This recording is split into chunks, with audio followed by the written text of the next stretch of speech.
G'day guys, bit of a different video today. I thought I'd make a quick video on bulkhead repairs, particularly for the Series 3.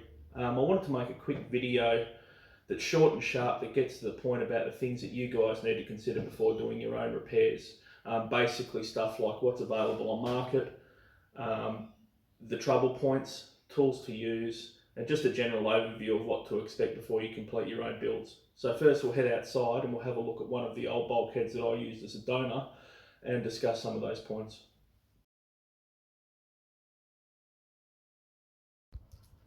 Here we are with the bulkhead that we used as a donor for the actual bulkhead that we repaired. It's not in awful shape, but it is quite corroded in some really nasty spots. It's not a total throwaway piece. I suppose if someone was so inclined, they could repair it. But anyway, I'm going to have all the prices and a little picture of each of the things I'm going to talk about now in the top corner. Most of these come from Paddock Spares and are in Australian dollars, but they are also available from other websites like Britpart and a few other UK dealers. So first of all, footwells. Footwells are readily available. If yours are totally roached out, they come out quite easily.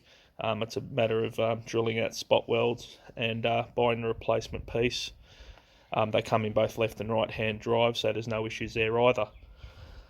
Second part is, and also the main reason why we bought this one as a donor, is the actual vent pieces. They come in a variety of components, either just the corners or the full half, the half that's facing me, so you can actually cut them out and weld them back in, and you're good to go again. The next part is the pillars. Generally speaking, most bulkheads will have that dint there because people haven't put the actual door stopper in and they get dinted by the doors overextending or over opening. But you can buy this pillar. They come in two pieces. You get that top piece there and also the bottom bracket that gets spot welded to the top bracket. A little bit more advanced, but not impossible for someone with a reasonable amount of skill.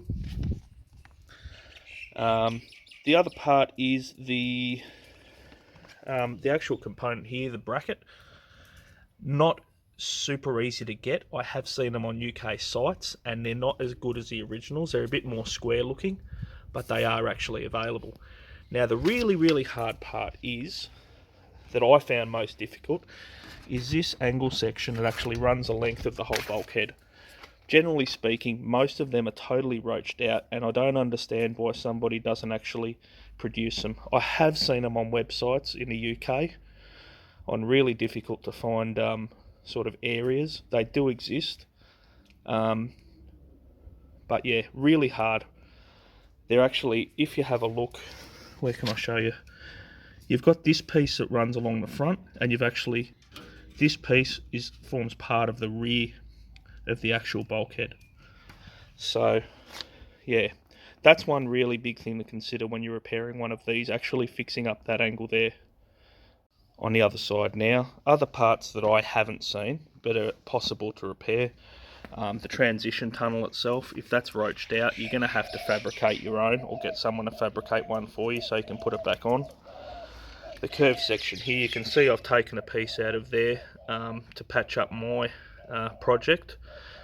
That piece there I do not believe is available, but here you can actually see the reason why this one is more of a donor and less of a repair job. There's just, and without wire brushing it, you can just see it's got just rust cancer all over the bloody thing.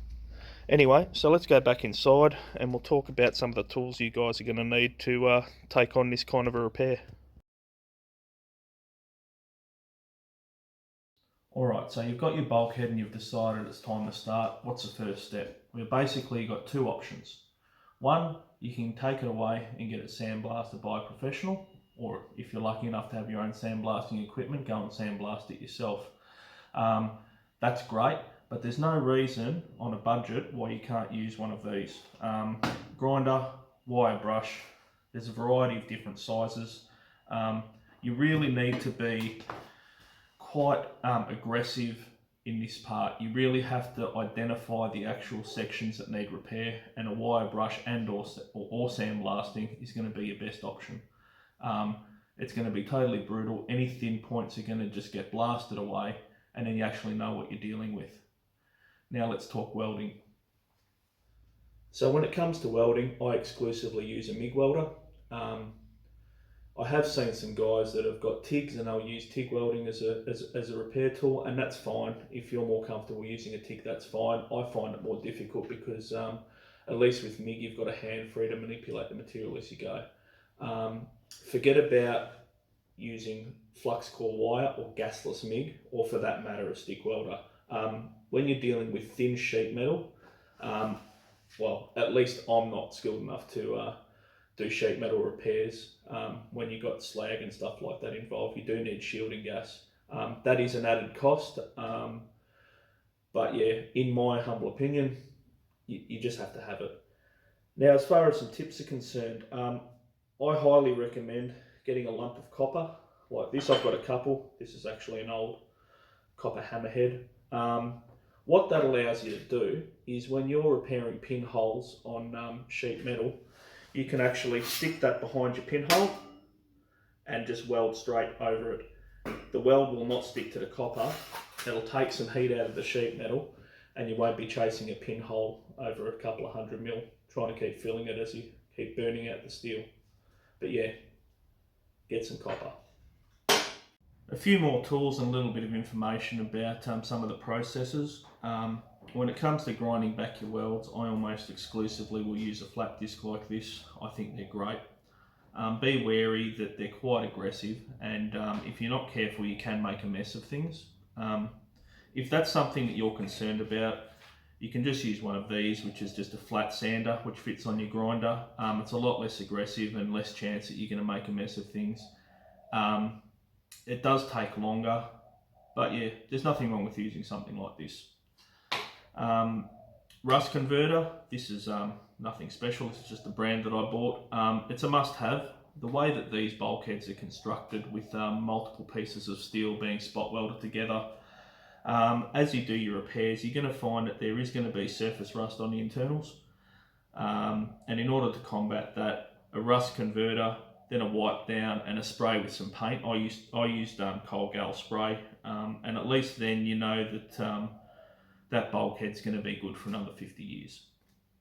One of these, got a lot of names, power file, inline die grinder, among a couple of others. Really helpful. I use this a lot, especially around the repairs I did near the vents. It fits in all the tight spaces and they're not overly expensive, provided you're not buying some whiz bang brands. But yeah, almost a must have. Next is the spot welder. Definitely not a must have, but a really nice to have. It does a nice neat job. It looks the part. Your repairs are as they were from the factory, but by all means, if you want to drill out your spot welds, fill them up with a MIG and grind them back, that's perfectly fine. We also created these longer arms. I didn't have them at the time that I repaired my own bulkhead, but nice to have. Just one thing though, in your other repairs, be aware that a 240 volt spot welder like this or a 110 volt, whatever it is in your country, is great for mild steel. It's not adequate for aluminium. You do need 3-phase power or a 3-phase spot welder in order to do aluminium. So be warned, it's not going to solve all of your problems for your whole build. Finally, definitely a nice to have, is a 3-in-1, a press brake, a steel roller and a guillotine. If you're going to do some of that intricate work on your bulkhead, it's nice to have. You can get Chinese models. I think I bought mine for about $800 and it's been really helpful to me. But by all means, if you'd like to go down to a steel shop and get guys to fabricate stuff for you instead, and you don't want a big machine like that hanging around, that's fine as well. When it comes to skill level, as long as you're a reasonable welder, you don't need to be a professional to do this stuff. The bulkhead on these vehicles is one of the two most important components. The chassis and the bulkhead are basically, the spine of your vehicle, and it's important to get them right. Be aware that if you want a new bulkhead, they're upwards of $3,000. So yeah, if you can repair them, it's definitely worth it. You're not wasting your time. But yeah, have a crack. I hope this video's helped you. I hope it's the kind of video that I wish I had without sifting through everybody else's projects, and it's nice and short and sharp with the information you guys need. If I've missed something or you think I've got something wrong, by all means, comment below. But otherwise, get at it, guys.